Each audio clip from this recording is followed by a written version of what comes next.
and welcome back to another episode of Bedtime Stories with Hannah. I hope you guys are loving this weather. It's so hot. I finally put some summer clothes on. So I hope you guys are making the most of it in your paddling pools, you're going for walks and bike rides, because I know that I am.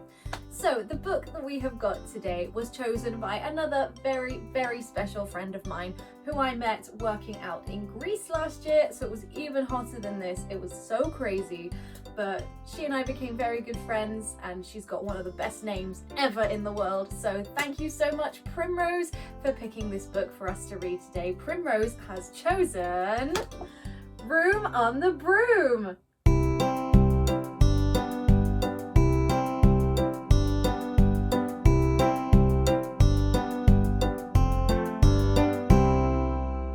This is another fantastic book by Julia Donaldson and I'm really loving these. I'm going to keep these going, I think, for a while. So if you do have any more requests, do let me know in the comments wherever you're seeing this, on YouTube, Facebook or Instagram.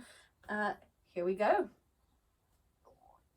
The witch had a cat and a very tall hat and long ginger hair that she wore in a plait.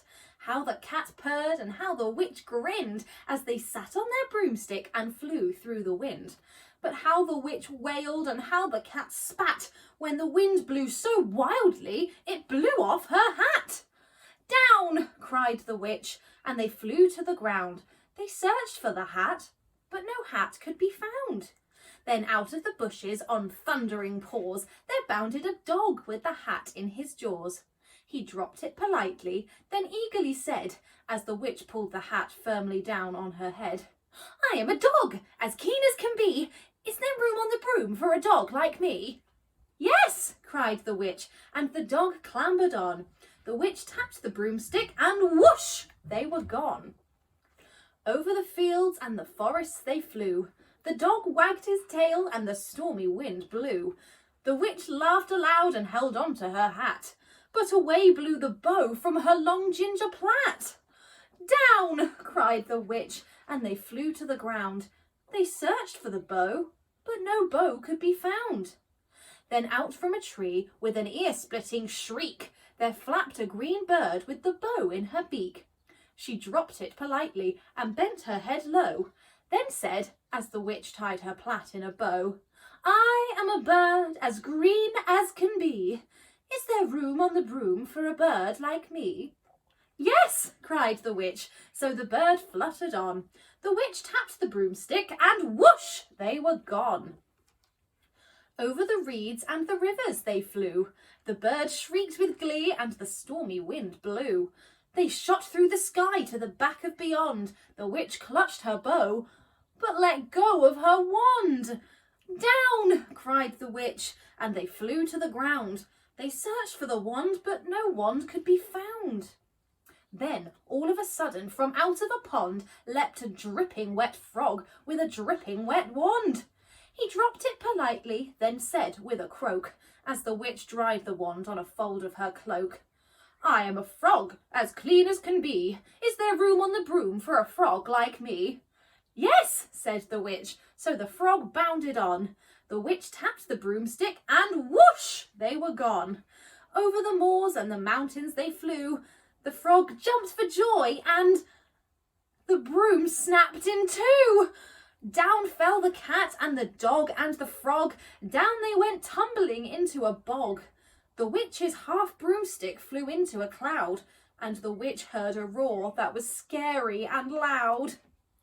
I am a dragon, as mean as can be, and I'm planning to have witch and chips for my tea. No, cried the witch, flying higher and higher. The dragon flew after her, breathing out fire. Help, cried the witch, flying down to the ground. She looked all around, but no help could be found. The dragon drew nearer and, licking his lips, said, Maybe this once I'll have witch without chips. But best as he planned to begin his feast, from out of a ditch rose a horrible beast. It was tall, dark and sticky and feathered and furred. It had 4 frightful heads and wings like a bird. And its terrible voice, when it began to speak, was a yowl and a growl and a croak and a shriek. It dripped and it squelched as it strode from the ditch, and it said to the dragon, "Buzz off! That's my witch!" The dragon drew back and he started to shake. "I'm sorry," he spluttered. "I made a mistake. It's nice to have met you, but now I must fly." And he spread out his wings and was off through the sky. Then down flew the bird and down jumped the frog. Down climbed the cat and "Phew!" said the dog. And "Thank you, oh thank you," the grateful witch cried. "Without you, I'd be in that dragon's insides." Then she filled up her cauldron and said with a grin, "Find something, everyone, throw something in." So the frog found a lily, the cat found a cone, the bird found a twig, and the dog found a bone.